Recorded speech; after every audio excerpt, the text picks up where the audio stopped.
Vamos orar? Senhor Deus querido, Tua palavra será aberta agora.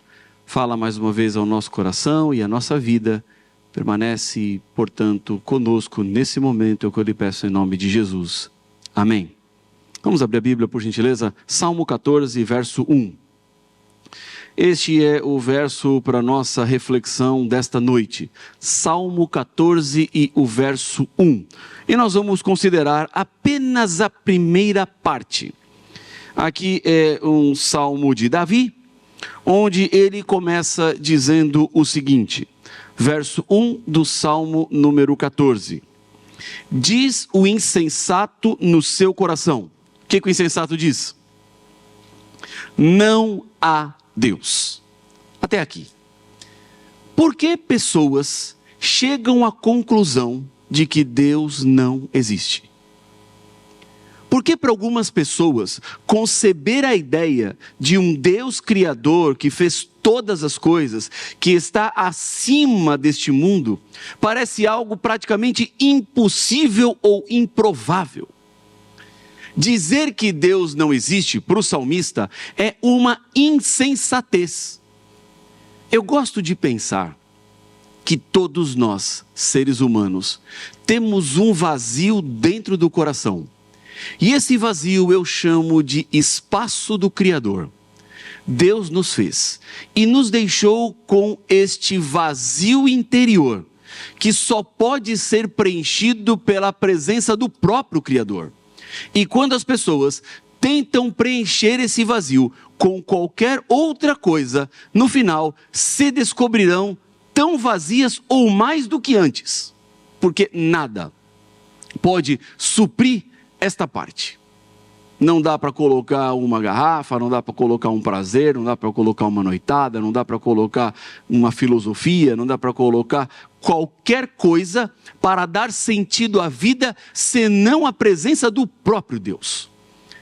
Nisto eu vejo a digital do Criador. Ele nos fez, saímos das mãos dele, e o ser humano somente se sentirá completo quando ele voltar para as mãos do seu Criador.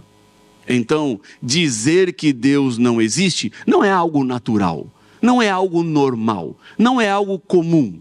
É fruto, segundo o salmista, de uma insensatez. Para olhar para o mundo à nossa volta. O planeta que eu e você vivemos, tudo nesse planeta é extremamente complexo. Tudo. Pegue uma gota d'água. Essa gota d'água é extremamente complexa. Pegue um animal, qualquer um, uma formiga. Formiga é um animal complexo. Nós não conseguimos produzir formigas em laboratório. Nós não conseguimos reproduzir formigas sem outras formigas. Nós não podemos fazer um animal do nada.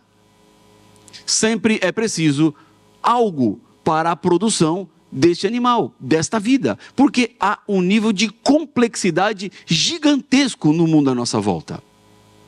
Então, dizer que esse mundo veio do nada, dizer que esse mundo é resultado do acaso, de explosões cósmicas que aconteceram há milhões e milhões de anos atrás, e que de maneira aleatória os elementos químicos foram se encontrando, se juntando, dando início à vida e foram melhorando, é algo que para mim é praticamente impossível. Eu não consigo crer de que a vida veio do nada. Há aqueles que defendem de que sim, nós somos resultados do acaso. Há uma seleção natural por parte de uma evolução e todos nós estamos no topo dessa cadeia evolutiva. Mas estamos aqui e poderíamos não estar. As condições foram favoráveis há milhões e milhões de anos atrás para que a vida surgisse pela primeira vez. Então a vida foi ficando cada vez melhor. A vida foi se aprimorando, foi se desenvolvendo, até que chegamos no ser humano com polegar opositor, com o cérebro andando como um animal bípede, em pé, ereto. Tudo isso aconteceu por acontecer. Longe disso, a Bíblia nos apresenta que temos uma origem diferente. Não foi uma massa que explodiu há milhões de anos atrás, mas foi Deus que nos fez. Há uma inteligência por trás de tudo. Deus conduz todas as coisas. Ele nos fez. E nós não estamos nesse mundo por acaso, nós não somos um erro e nem somos um equívoco, mas somos frutos do plano de Deus. Ele pensou em você, Ele planejou você. Então a sua vida tem um enorme valor para Deus. Agora, o insensato é o que diz: Deus não existe. Para quem tem sensatez na Bíblia, diz: Deus existe. O sensato na Bíblia é aquele que reconhece de onde ele veio. O insensato é aquele que nega de onde ele veio. É aquele que afirma categoricamente: Deus não existe. Por que algumas pessoas chegam à conclusão de que Deus não existe? Se não é algo natural, não é algo normal, por que algumas pessoas são levadas à conclusão de que Deus não existe? Eu parei para pensar e escrevi 6 pontos que eu quero compartilhar com vocês, porque algumas pessoas são levadas a dizer de que Deus não existe. Primeira razão, porque algumas pessoas negam a existência de Deus. E a primeira razão é experiências traumáticas com Deus. Há muitas pessoas que enfrentam experiências contrárias à sua vontade, quando o assunto tem a ver com Deus e a vontade de Deus. O ser humano, muitas vezes, é mimado por natureza, e ele gostaria de um Deus no céu que atendesse todos os seus pedidos. Um Deus que está lá no céu para fazer tudo aquilo que ele pede. Mas Deus não age dessa forma. Deus não nos dá tudo o que pedimos. Deus não faz tudo do jeito, da forma como nós gostaríamos que fosse. Deus tem outros caminhos, Deus tem outras formas, mas para algumas pessoas lidar com essa diferença de opiniões entre a nossa e a de Deus é traumático. Então, como Deus não faz do jeito que eu quero, como Deus não age do jeito que eu acho que Ele tem que agir, eu fico traumatizado. E por estar traumatizado com Deus, eu então passo a negar a existência de Deus. Ou, se não nega, acusa. Se Deus existe, comigo não se importa. Se Deus existe, comigo não está nem aí, porque Ele nunca faz aquilo que eu quero. Há uma compreensão equivocada que algumas pessoas fazem do texto bíblico. Há pessoas que tiram versos do seu contexto para dizer que Deus tem que nos proteger e tem que nos livrar de qualquer problema, e que uma vida com Ele é uma vida sem sofrimento. Só que eu não encontro na Bíblia esta promessa de que vamos viver no mundo uma vida sem problemas ou sofrimentos. Quando algumas pessoas me questionam assim: ah, pastor, mas a Bíblia não diz lá no Salmo 91, lá em Mateus capítulo 28, lá em Mateus no capítulo 7, que nós não passaríamos por problemas, que Deus nos protegeria, que nós seríamos protegidos pela boa mão do Senhor, que não chegaria mal à nossa tenda. Então, por que acontecem problemas? Cristãos também morrem de câncer. Cristãos também batem o carro.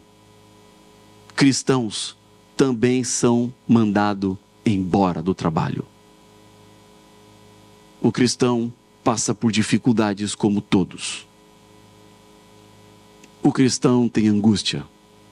O cristão tem depressão. Não há nenhuma diferença, porque estamos em um mundo tomado pelo pecado. O nosso mundo não é esse aqui. E o sol vem sobre justos e injustos. A chuva vem sobre justos e injustos. Agora você me pergunta: pastor, se não há diferença entre justos e injustos, por que então eu estou com Deus? Você está com Deus porque, primeiro, Ele vai lhe proteger. Segundo, Ele vai te dar forças. Terceiro, Ele vai te sustentar e no final você vai sair vitorioso. Mas eu não estou dizendo que você não vai sair arranhado. Pense nos apóstolos.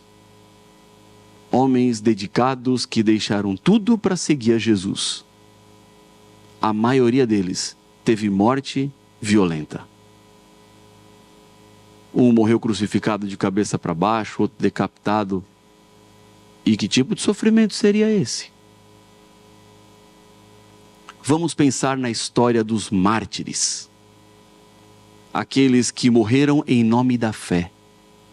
Aqueles que pagaram com a vida porque não negaram o nome de Cristo. Eles eram fiéis. Andavam com Deus. E os reformadores, que por quererem viver a Bíblia, foram queimados vivos em fogueiras. Bateu mal na porta deles. Foram assolados por problemas e por dificuldades.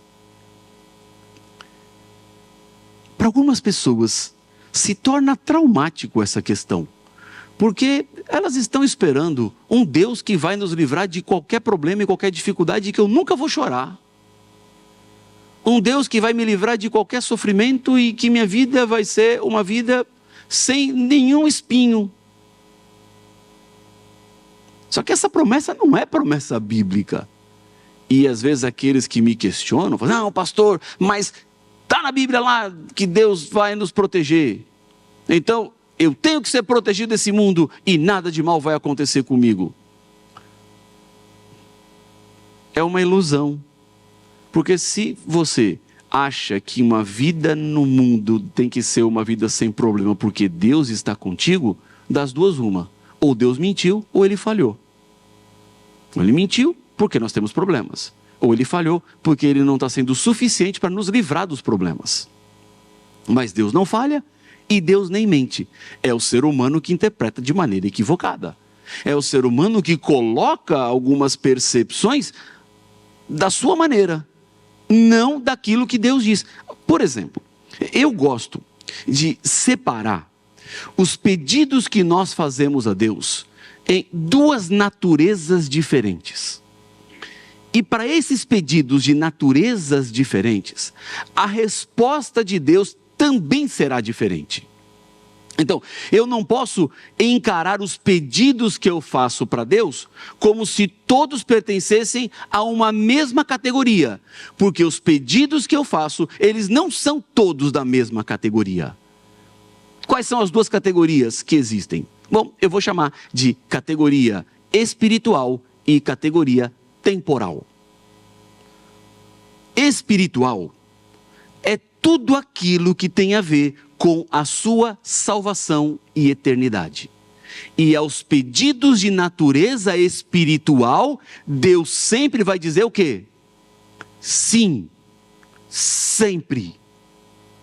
Pastor, corro o risco de ouvir não para um pedido de natureza espiritual? Não corre. Para todo pedido de natureza espiritual, a resposta de Deus sempre será sim. Aos pedidos de natureza temporal, Deus pode dizer sim, como Deus pode dizer não. Ou ainda, Deus pode dizer, espere, ainda não é a hora. Mas esses são pedidos de natureza temporal. Tudo que é espiritual, Deus sempre vai falar sim. Então, alguns versos que as pessoas tiram do seu contexto, são versos que não falam de pedidos de natureza temporal. São versos que falam de pedidos de natureza espiritual. Por exemplo, batei e abrir-se-vos-á. Alguns podem dizer assim, pastor, eu estou batendo e não abre nada. Eu estou buscando e não estou achando. Eu estou pedindo e não estou recebendo. Porque os pedidos, porque o bater que Jesus está falando lá, não tem nada a ver com pedidos de natureza temporal. Tem a ver com pedidos de natureza espiritual. E pedidos de natureza espiritual, repito, Deus sempre vai falar sim. E quais são os pedidos de natureza espiritual? Digamos que você acabou de cometer um pecado. Fez algo e logo o Espírito Santo lhe convence que você estava equivocado. Então, o seu ato é confrontado contigo. Vem o arrependimento. Você entendeu que fez algo contrário à vontade de Deus. Então, você se volta para Deus e você pede: Senhor, perdoa o meu pecado. Esse é um pedido de natureza espiritual. E quando você pede perdão dos seus pecados, o que é que Deus diz? Ele pode dizer: espera um pouco? Não. Ele vai dizer: não, de forma alguma. Quando você pede o perdão dos seus pecados, a resposta dele será sim. Sempre será sim. Você está passando por uma tentação. E o diabo sabe como tentar cada um de nós. A tentação veio de maneira muito forte. E você não tem força para vencer a tentação. E se continuar do jeito que está, você vai cair no pecado. Aí você pede assim: Senhor, por favor, me dê forças para vencer a tentação. É um pedido de natureza temporal ou espiritual? Espiritual. E o que Deus vai dizer? Sim, claro. Ele vai me dar forças para que eu vença a tentação. Para que eu não caia no pecado. Então, esse é um pedido de natureza espiritual. Quando eu peço um dom para Deus, para usar no serviço da missão, o que Deus diz para mim? Sim, claro. Tudo aquilo que tem a ver com espiritual, Deus sempre vai dizer sim. O grande problema é quando nós trazemos o espiritual para o temporal. E o temporal, Deus lida de uma maneira completamente diferente. E o que é um pedido de natureza temporal? Tudo aquilo que não é espiritual. É errado pedir para Deus coisas temporais? Não, não é errado. Errado é você achar que Deus sempre vai te dar aquilo que você pede de natureza temporal. Porque Deus pode te dar, como Deus pode não te dar. Ele pode fazer, como pode não fazer. Porque é natureza temporal. E natureza temporal, Deus lida de uma outra forma. O espiritual tem a ver com a minha vida no céu. Tem a ver com a minha vida com Deus.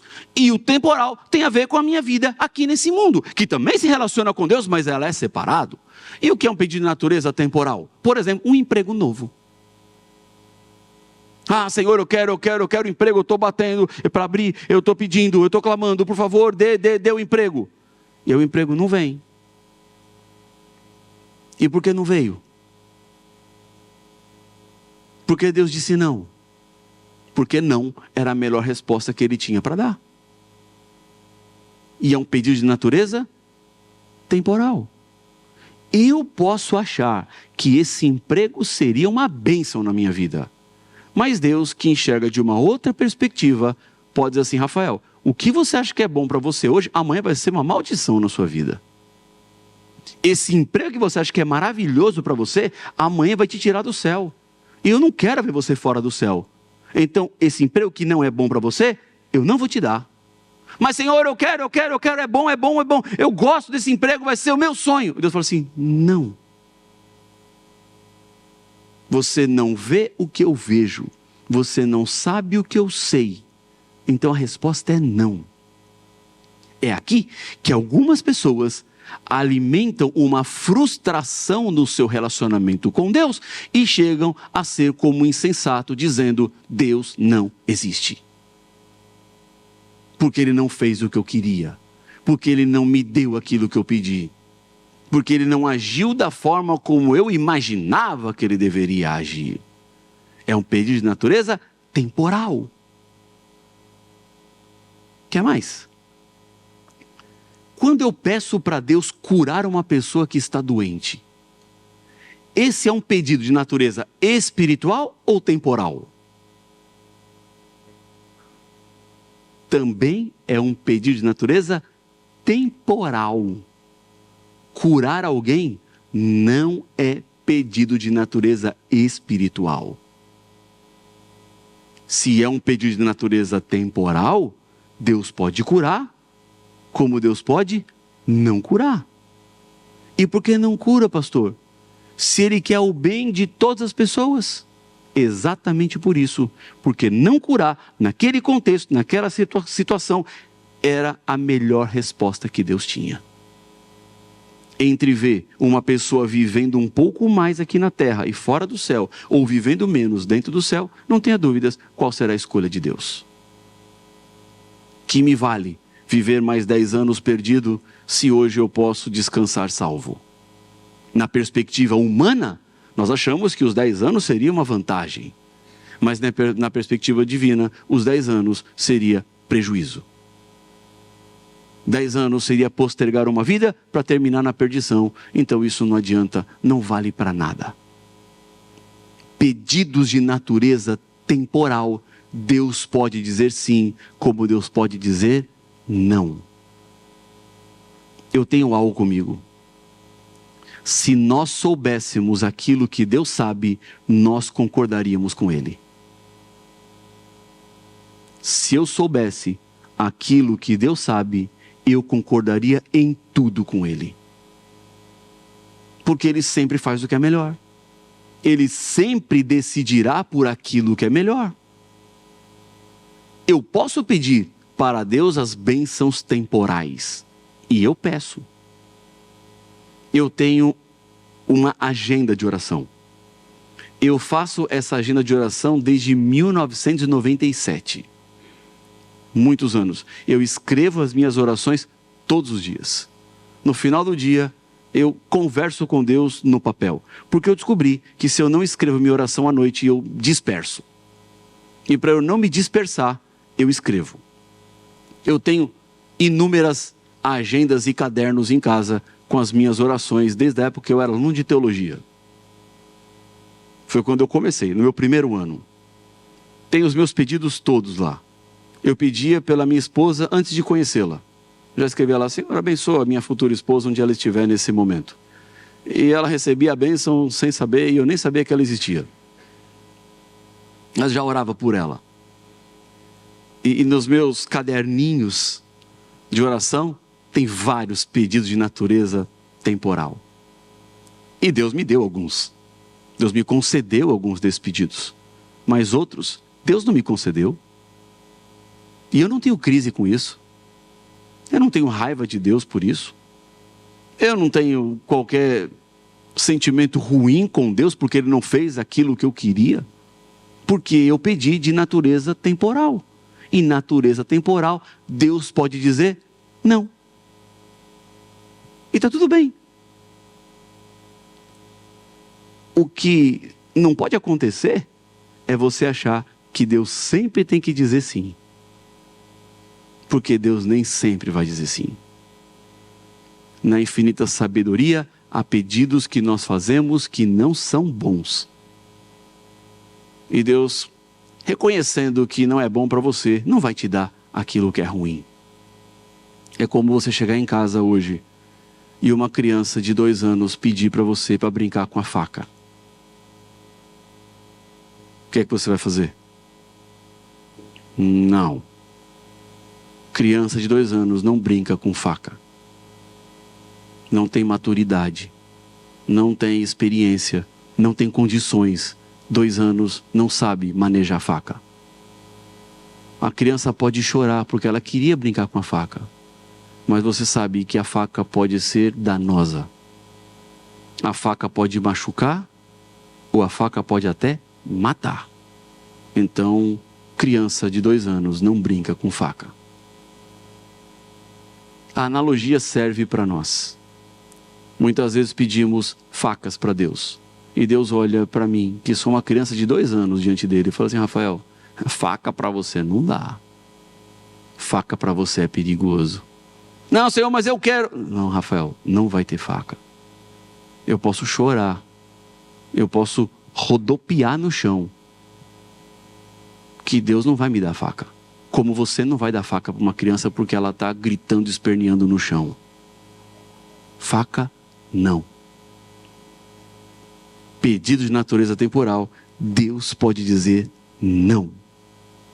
E quando eu tenho fé, a fé me ajuda a confiar de que Deus faz o que tem que ser feito. E eu confio nele. Eu deixo ele fazer. Eu deixo que ele assuma. E, portanto, eu caminho agora debaixo da vontade dele. Então, eu não posso usar as experiências pessoais traumáticas para dizer que Deus não existe, só porque ele não fez aquilo que eu queria. Aquilo que eu queria era uma bênção temporal. E Deus, para a bênção temporal, tem respostas diferentes daquelas que muitas vezes nós queremos. Há bênçãos temporais que eu posso pedir para Deus não fazer, e às vezes Deus faz. Porque ele age como tem que agir. Segundo, há pessoas que acusam e negam Deus por causa de dúvidas e questionamentos. Eu não tenho respostas para tudo. Definitivamente não tenho. Eu sou muito questionado. No meu perfil do Instagram, eu de tempos em tempos abro caixinhas de perguntas para as pessoas perguntarem. Como o perfil está com 137 mil seguidores, o volume de perguntas que vem, às vezes, é enorme. Chega a receber 1.000, 1.200 perguntas e eu não consigo responder as 1.200 perguntas. Então, eu tento selecionar 10, 15, 20, porque muitas se repetem. E eu gravo vídeos, respostas para essas perguntas. E tem muita gente que vive com dúvidas no coração e que quer ouvir uma resposta do pastor.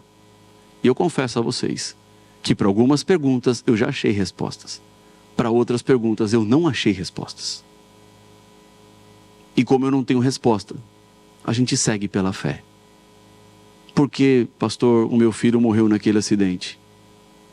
Porque Deus não o poupou? Eu não tenho uma resposta clara. Porque ia acontecer isso na vida dele, porque se ele ficasse vivo ia acontecer aquilo. Eu não tenho esse dom de prever aquilo que não foi. Mas se Deus fez do jeito que fez, eu tenho certeza que ele fez da forma como deveria ser feito. Há pessoas que com dúvidas e questionamentos negam Deus. Dizem, Deus não existe. Deus não pode ser compreensível, porque ele não é como um ser humano. Se eu hoje começar a entender Deus, das duas uma, ou eu me tornei Deus, ou Deus se tornou eu. Então, como eu não vou me tornar Deus, e nem Deus vai tornar-se eu, nós não vamos entender a Deus. Não vamos compreender a Deus. Então, dúvidas e questionamentos são das pessoas que querem respostas para tudo, mas, como eu disse a vocês, não tem resposta para tudo. Não há explicações. Como explicar Deus? Como explicar a existência de Deus? Como explicar o começo de Deus? Não tem. Não dá. Extrapola a nossa capacidade, porque somos seres humanos finitos, com começo, meio e fim. Aí você fala, não, Deus não tem começo, não tem meio, não tem fim. Deus não tem nem tempo. Deus está fora do tempo. Deus enxerga o tempo de fora. Deus não está vivendo hoje, dia, para eu não errar aqui, 21 de agosto. Deus não está hoje, nesse dia. Deus não está no presente. E como é que você explica isso? Eu não tenho como explicar. Eu estou no dia 21 de agosto de 2024, mas Deus não. Deus está fora da história. Deus está fora do tempo. Porque Deus não foi feito. Deus, ele é. Não é que Deus existe. Deus, ele é a própria essência de tudo. É possível explicar? Não. Eu não tenho resposta para tudo. E porque eu não tenho resposta para tudo, eu não posso usar isso como justificativa para negar a existência de Deus, porque se eu nego, eu sou insensato. Terceira razão. Por causa de uma visão científica do mundo, algumas pessoas negam a existência de Deus. Quando pensam que a razão explica tudo. Tudo deve ser minimamente clarificado. Mas a razão também não explica tudo. A própria teoria da evolução é uma teoria que não pode ser comprovada como a teoria da criação. Não dá para você ir para o laboratório e provar a criação. E nem ir para o laboratório e provar a evolução. Há vários buracos nessa teoria que não se fecham. Há várias explicações que não se encaixam. Uma delas é o surgimento do olho. Quando surgiu o olho? Como surgiu o olho? Qual é o tamanho da complexidade do olho? Impressionante. Como o seu olho capta a luz e gera no seu cérebro a imagem que você está vendo. É algo extremamente difícil, minucioso, detalhista. Então não tem razão para explicar tudo. Quinto, há pessoas que negam a existência de Deus por causa do mau exemplo da igreja. E negar a existência de Deus por causa do mau exemplo da igreja é, na verdade, uma desculpa, mas que não soluciona nada. Deus não existe porque olha só a igreja dele. Olha só esse povo que vai lá. Sabemos que igreja é uma reunião de pessoas imperfeitas. A mensagem que pregamos é perfeita. O Deus que seguimos é perfeito. O Cristo que morreu por nós é perfeito. Mas o resto é imperfeito. O resto somos nós aqui, com os problemas que todos nós temos. E os problemas que todos nós sabemos. Muitas vezes falta choque de realidade. Alguns se acham talvez mais especiais do que outros, melhores do que outros, mas no final todo mundo é isso aqui que a gente conhece. Quem é que você é quando ninguém está vendo? Certa vez eu ouvi de um preceptor lá no NASP, pastor Douglas, o verdadeiro caráter se revela no escuro. E ele falou isso porque acabou a luz. E na hora que acabou a luz no refeitório, o caráter de alguns se revelou. E grito e jogando pão para um lado, para o outro. Ainda bem que ninguém jogou maçã.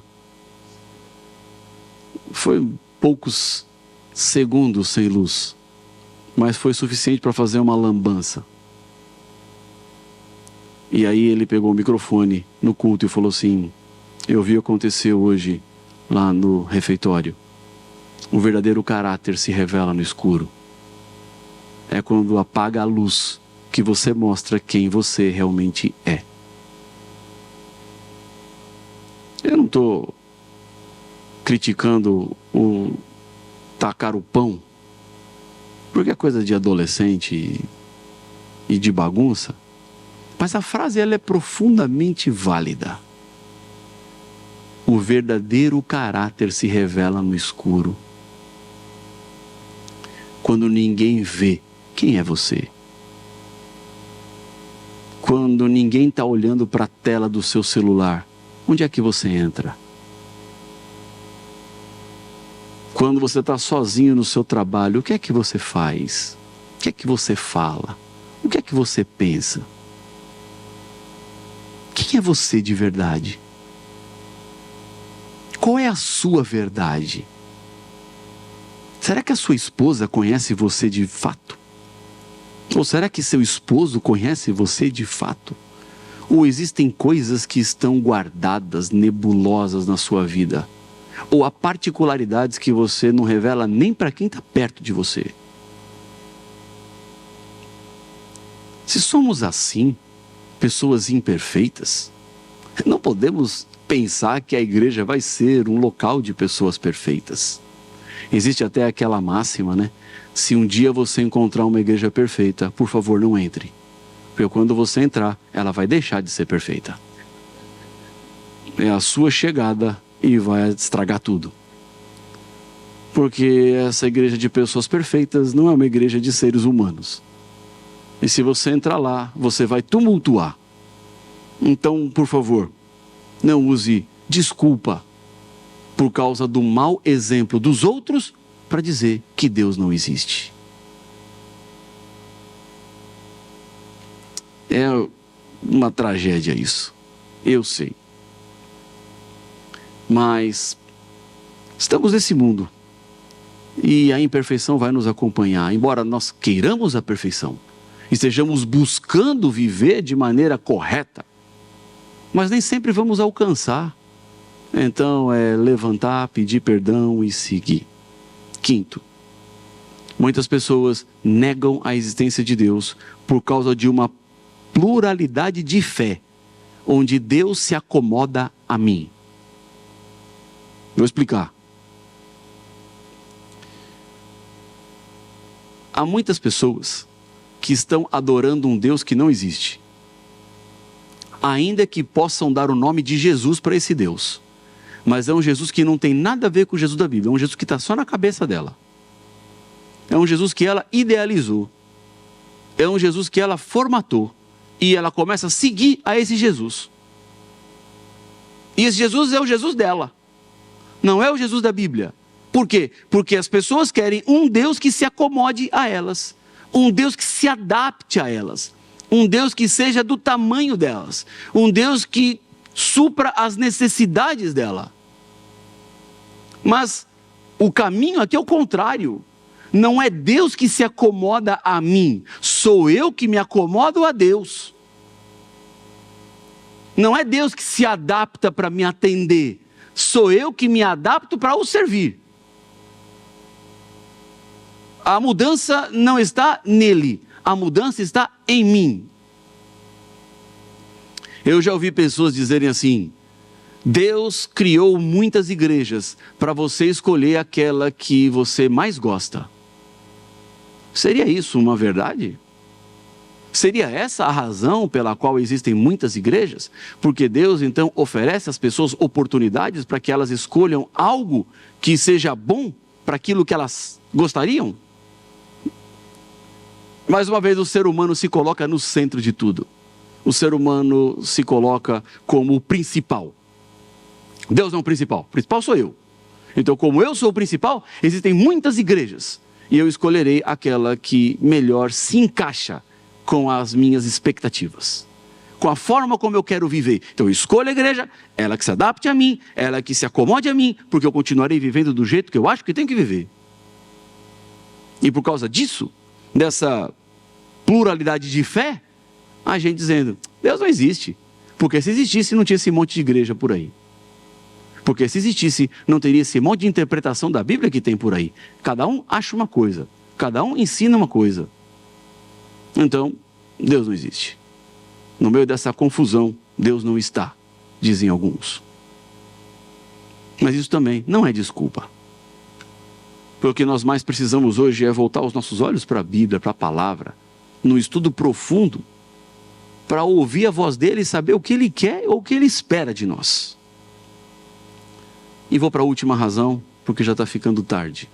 Estou vendo o relógio, já são 8h45. Sexta razão. Muitas pessoas negam a existência de Deus por causa do mundo que está à nossa volta, que se afasta cada vez mais da vontade do Senhor. Parece que negar a existência de Deus é o mais natural para um mundo que está cada vez mais longe daquilo que Deus estabeleceu. Os valores bíblicos são questionados, os pregadores bíblicos são confrontados. Já não é mais o que a Bíblia disse, mas agora é o que a sociedade diz. Precisamos modernizar. Temos que deixar um pouco a Bíblia para lá, porque ela é um livro muito antigo. E agora temos que nos adaptar aos novos tempos que vivemos. Diante disso, esse mundo secular que se afasta de Deus também leva as pessoas a descrerem da existência de Deus. Essa descrença generalizada se dá por um mundo que cada vez mais se importa menos com aquilo que Deus fala e se importa mais com aquilo que as pessoas pensam. O que os outros vão achar? Isso vale mais do que aquilo que Deus acha. E se aquilo que os outros acham vale mais do que aquilo que Deus acha, nós estamos nos afastando de Deus. E quando o ser humano se afasta de Deus, chegará um momento que Deus vai ter que intervir. Porque vai tão longe, que em um determinado momento Deus vai ter que ir lá resgatar, e o resgate é a força. Ele fez isso no dilúvio, ele fez isso na Torre de Babel, e ele vai fazer, no dia da sua volta, uma intervenção sobrenatural. Ele vai colocar a mão e redirecionar todo o curso da história. Deus vai mudar o caminho. Mas até esse dia chegar, vamos conviver com pessoas que vão descrer de Deus, que vão negar a existência de Deus. Mas nada disso se torna desculpa, porque para o salmista é insensato aquele que diz Deus não existe. Então, o meu convite a você é: fique longe dessas desculpas, dessas justificativas e reconheça a existência de Deus. Permita que Ele preencha o vazio do seu coração e Ele dará sentido para a sua vida. Ele vai completar aquilo que falta e vai fazer de você uma nova pessoa, uma nova criatura. Vamos orar? Deus querido, Pai nosso, eu te agradeço muito pela mensagem da Tua palavra, pelo Teu Espírito que nos conduz, nos guia, nos protege e nos guarda. Ao tratarmos sobre a Tua existência nessa noite, reconhecemos que o Senhor é o nosso Deus, que o Senhor é o nosso Senhor e é tudo para nós e tudo em nós. Às vezes falhamos, às vezes duvidamos, às vezes descremos, mas não queremos ser insensatos, mas queremos usar o nosso senso e a nossa inteligência para reconhecer a Tua existência, para reconhecer a nossa dependência e assim vivermos de acordo com o Senhor. Por isso oramos no nome de Jesus. Amém.